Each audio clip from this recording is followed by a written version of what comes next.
essentially, that's what Revelation is. Sanctuary seals is showing how God is working out your salvation. Right? So, yeah. And one more thing I want to share, right? Remember in the book of Daniel, when it relates onto the church, when it relates to the history that's happening, in the book of Daniel it shows how the papacy respond to the daily. But what the daily is, the daily administration of Christ in the heavenly sanctuary. Yeah. So when you see the relations of the daily also in context of this, you'll understand. So when in the book of Revelation, when Christ is speaking through the candlesticks of the church, he enters upon the daily administration. So when you understand what is taking place in the book of Revelation, the revelation is given is in context of the daily. So when you understand how to relate to the daily administration of Christ now, you recognize when they cast the truth to the ground, the practice, the prosper, all these kind of things. What Christ was doing in the heavenly sanctuary in the book of Revelation explains. Yes. So it gives you an understanding. Like to see the daily of Christ, right? Yes, I have an appalling problem with the statement that brother said.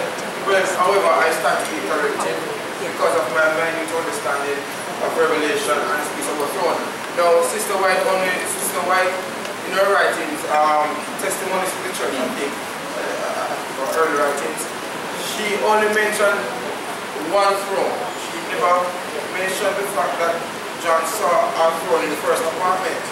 Now, I believe that the earthly sanctuary being a pattern of the heavenly, wouldn't there be a reflection or evidence to say that there was a throne in the first apartment? Because judging from what Sister White said in early writings and testimonies for the church, she only mentioned that there was one throne. She never saw any throne in the first apartment. But then, I stand to be corrected. And I also stand to be given more information on this complex issue. Yeah. Let's briefly respond to that, right? We're not going to study that, right? Yeah. What I'm saying is that when you look at the book of Revelation chapter 4, the Bible shows us that John sees in vision the heavenly sanctuary.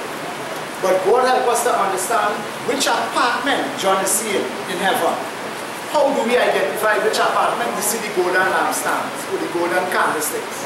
And we know that in the earthly sanctuary, the golden candlesticks with the shewbread and all that was in the first apartment. But when John looks, when God shows John in vision the first apartment of the heavenly sanctuary, he sees the golden candlesticks, but he also sees the throne. Alright? He sees the throne there. Now let me just clarify, brethren. There's only one throne. God is not more than one throne. There's only one throne.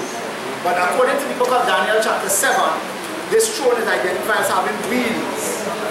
Right? So as we go on, but I don't want to be touching on that. I'm just saying in passing, as you study the prophecy, you will see the throne will move from the first apartment into the second apartment to start the investigative judgment.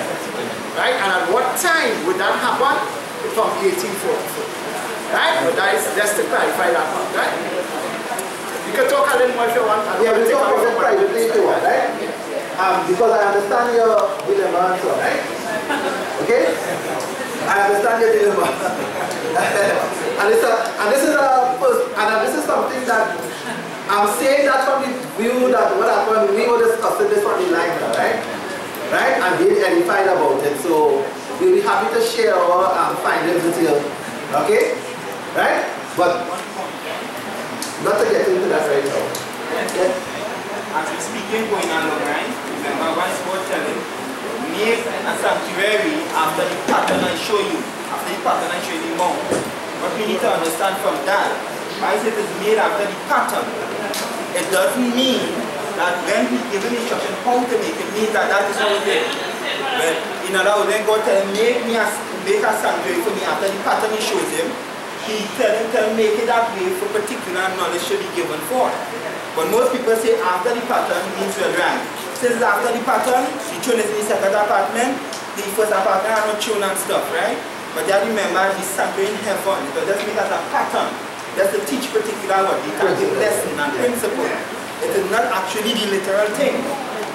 So it will just make as a pattern to teach lessons. Right. So when you understand that, you'll understand when you read Ezekiel also, you'll understand God is that living throne. and there are many people who saw the throne of God, saw the four beasts. So when you put together those evidences, when you come in the book of Revelation now, and you see John now speak on the earth, and then in chapter 4 he said the heaven was open. They recognize what he's speaking about. So in chapter 1 to 3, you see he talking about the church. And then chapter 4 he said the heaven open. They recognize he speak about the sanctuary, but in heaven was open. But which apartment was open? The ministration of the fruits. What he saw? The candlestick and the tree. So now you understand from that point of view speaking. And then the second apartment opened up for you to see the throne. It was the first. So that is when he speaks about the administration of the first apartment, then he begins to reveal and speak what has happened. But as I promised you, brother, we will have that discussion with you offline, right? Okay? We'll promise to have that with you offline. Yeah, brother, I have nothing against I tell you what is the big issue of my mind is about access. I tell you how it is, but the real thing is, it's how grammatical explains to us, grammatical body explains to you see how can't give departed experience. You know, so if it is you analyze everything, you become better in character, and you become better in your portrayal. And all I was trying to say, but I'm not against it. I just tell you, I give yourself what it is that I see that you come up with my yourself. Because you become stronger and you have to face them after you. No problem. Thank you very much for that. Right, so Sister Sandra. Yes, brother. We're going back to, right? So, right? So then you have the opening of the seals, which is from chapter 6 to chapter 8, verse 1, right? And then when he finishes that now, Brethren, we are having a holy convocation. There is a Sabbath day. There is no way we can hear when everybody having little pockets of conversation. And we continue to say we are not hearing, but we still continue to keep these pockets of conversation. If we have to talk, maybe we could just step out just for the respect of the other brethren and who is listening, please. It's a holy convocation. It is the Sabbath day. Thank you. thank you. Right? So, right. So, once the 7 seals are finished, it gives you now, it goes into next sanctuary seal now. And the sanctuary seal to be found in Revelation chapter 8, verse 2 to 5. Specifically, verse 3 and 5. Verse 3 and 5, right, Sister Sandra? Verse 3 and 5 is let us see what the sanctuary scene is here. Could you read verse 3 and 5? Or just verse 3 first? Remember what we're doing here is proving it. What we showed before was the outline. What was the outline? Sanctuary scene message. Sanctuary scene message. That is what we are proving, brethren, right? So go ahead. Right. Verse 3. 8 verse 3. And another angel came and stood at the altar, At the altar, having a golden censer, and there was given unto him much incense, that he should offer it with the prayers of all saints upon the golden altar, which was before the throne. right? So the altar of incense comes into view now after what message? See? After the seals, it's going to introduce the trumpets by first giving you a sanctuary scene about the altar of incense, right? All those things are significant, but we don't have time to explain. So you have that there. Then the blowing of the trumpet starts. Right? So you have the 7 trumpets from 8 verse 6 to 11, 18, and then what is going to happen? In transition now, another sanctuary scene comes into view. chapter 11, verse 19. What does chapter 11, verse 19 say? Is it a sanctuary scene? What is it? The Ark of the Covenant, right? And if you read it, you will see the Ark of the Covenant was seen, right? And then you have the wrath of the nations begin now from chapter 12 to chapter 15. Right? And it's, in other words, Revelation starts back at heaven now. And it starts telling you about the dragon that was wrought with the woman. And then afterwards, didn't get his way. Yes, what he did? It was wrought first over the seed. And when it couldn't get the seed, it did what? Went after the who? After the woman. Right? So that whole thing from chapter 12 to 15 verse 4 is we call it the wrath of the nation. Right? And then another transition again. So the sanctuary is the transition in there. It's transitioning. So chapter 15 verse 8. Chapter 15 verse 8 now. Or let's read verse 5. Verse 5. You will see another sanctuary appliance now comes into view. So every time Jesus is explaining something, he begins with a sanctuary message before he explains it. But that has a great significance. And you must be encouraged to read and find out why. Why it is every message is preceded by a message in the sanctuary. Why Jesus is always going back to the sanctuary before he gives you a major message. Right? There is great significance in that. Okay? Chapter 15, verse 5. Sister Sandra. Okay, Revelation 15, verse 5. And after that I looked, and behold, the temple of the tabernacle of the testimony in heaven was opened. Right? Now notice something. How many people here know that New Jerusalem is a cube? A cube. I know what a cube is, right? I don't feel like what it is, right?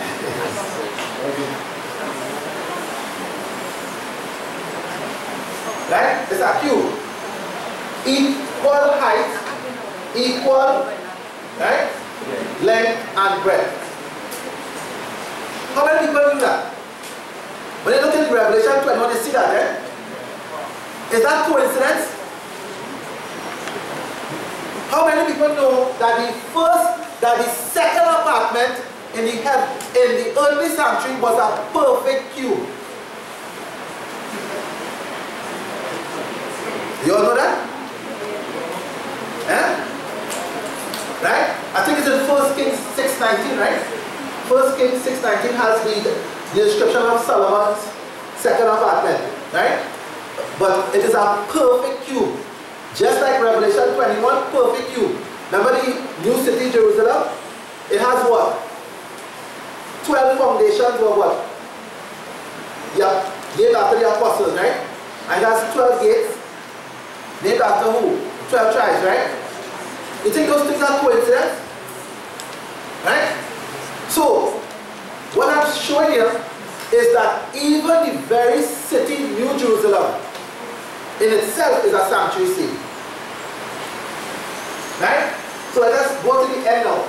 Then, after it is finished, and God given the sanctuary scene, what do you want to do now? Plagues. And trumpets is a warning. So after you get the warning, where you going to get now? But first, notice first, he closed off the intercession. No more intercession for man again. And have no more sin or confession. You can't confess your sin at that point. And the matter of fact, he said, let he that is right. Yes. Yes, so at that point, it only have two people on the earth, but two groups of people on the earth. Right? So then the plagues come. And after the plagues come, what do you think will happen? Eh? Jesus comes then. And after the plague, Jesus comes.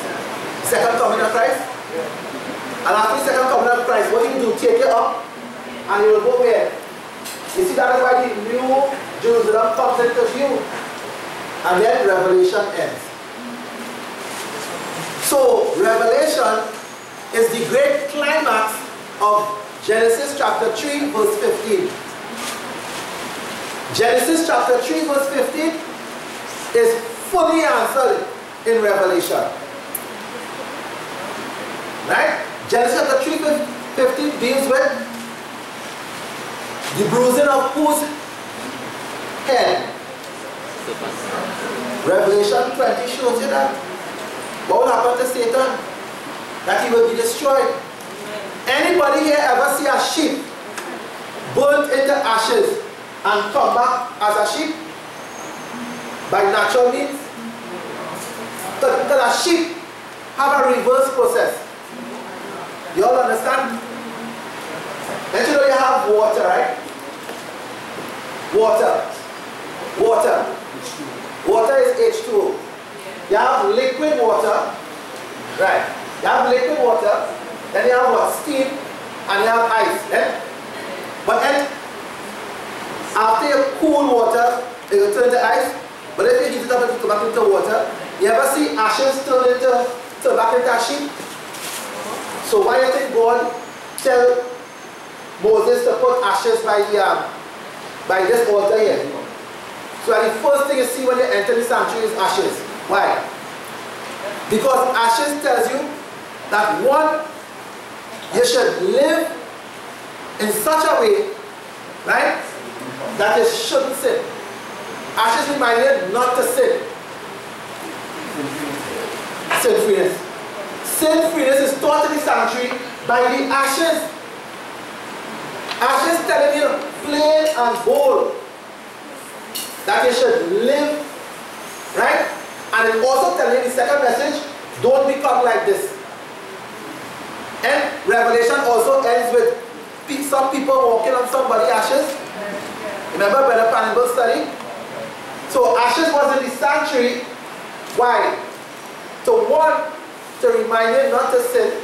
And two, it was telling you, right, that you should not become what is actually pleading with you and telling you don't become like these ashes here. Where you have no... So when people believe that there's a soul that lives on after life, any wrong? John 3:16 says what? For God so loved the world that he gave who? That whosoever believeth him shall not what?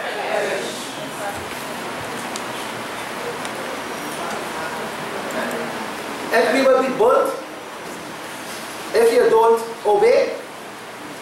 So those who don't obey, they have no return. Just like the ashes here, don't return to the Lamb. And I mean, in a secondary sense, the Lamb don't return here. So if you want not to be, so if you don't want to be like this, he say, go from here, death of Christ, your baptism, right? Justification, then sanctification, and then blotting out the sins. So that's what the sanctuary means in essence, right? So closing up here, just to show you all again, right? The investigative judgment was 1844. You go back 1810 years, you will reach 34 ACB. Stephen was stoned, right? Then, if you go from Stephen stoning 419 years backwards, you will get where Ezra, and they say that what? What happens? They rebuild the walls, 457. And then if you go backwards 49 years, you will see Moses run outside and meet Cyrus because the 70 years finished. Eh? You see, sorry, what was it? No. Daniel run and meet Cyrus, right? Because it took 79 years to complete the whole rebuilding and everything, right? And then, look at this here. Daniel went into the first attack, 70 years prophecy, remember that? Yes. So 536, right? Then, if you go from 606, 362 years backwards, you will reach Rehoboam. Because remember, the first attack was Jehoiakim, right? And then you will reach Jehoram, 362 years before that, Rehoboam, sorry. And then that's 968 BCB. Then, if you go 36 years before that, you will reach here, where you have the 5th year of Solomon to his death was 36 years. Then you have from Solomon to the Exodus is 480 years. So from Solomon to the Exodus, where Moses come into view, is 480 years, right? 480 years, that takes you, so that means somewhere around 1484, you have Moses and them, right? And then Solomon here. Then, if you go 430 years, you start talking about Abraham now. Remember, Abraham is a child of who? Who is his son? Jacob, right? Remember, you have Isaac, then you have Jacob. So you have Abraham, Isaac, and Jacob. So Jacob migration to the Exodus, right? It took 430 years. And then from the flood to Jacob migration, okay, was 582 years. And then from the flood to Abraham, to Adam, was 650 years. So that means Adam would have been born somewhere in the year 4152 BCE. Roughly created. 452. They will take 2 years now. So it will be, so it's 451 plus or minus 52. So if you add this to like 2000, you will get 6,000.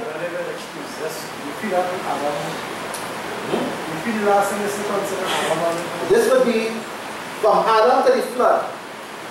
The Bible shows it's 1,656 years from the records in Genesis. And that's in I'm using Brother Medina notes, by the way, if you all want to check. Brother Medina notes here, right?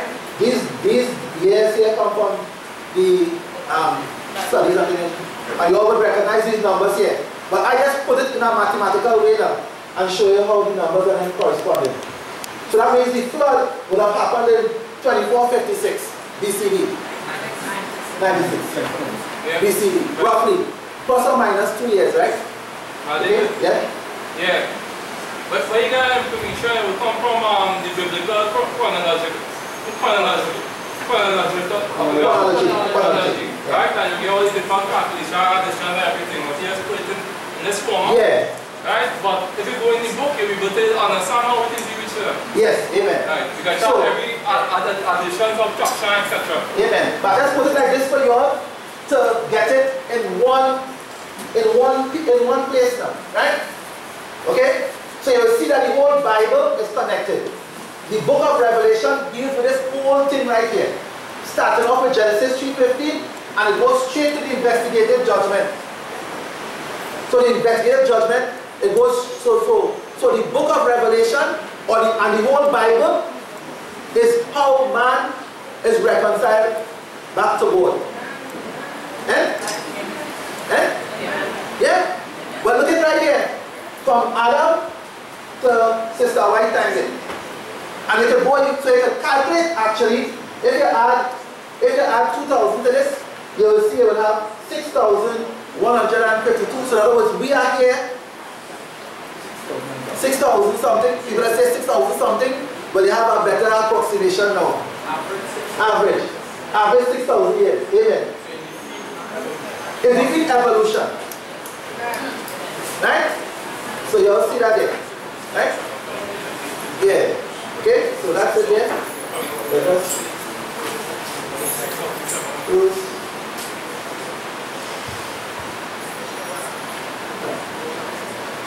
Let's pray.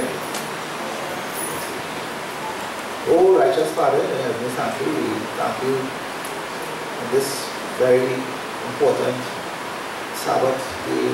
Dear Father, we appreciate you giving us your Holy Spirit and contribution that was made by the brethren, and let us take all of these things and let us be able to correct self, and let us not be able to take corrections. Father, I speak for myself and I speak for all those who feel likewise. Father, I also ask that you give us your Holy Spirit as we continue into the song portion, and also portion that will be given by Brother Myron Medina. Father, we ask that you give all these things to us, grant us all these things. In the name of your Son, Christ Jesus. Amen.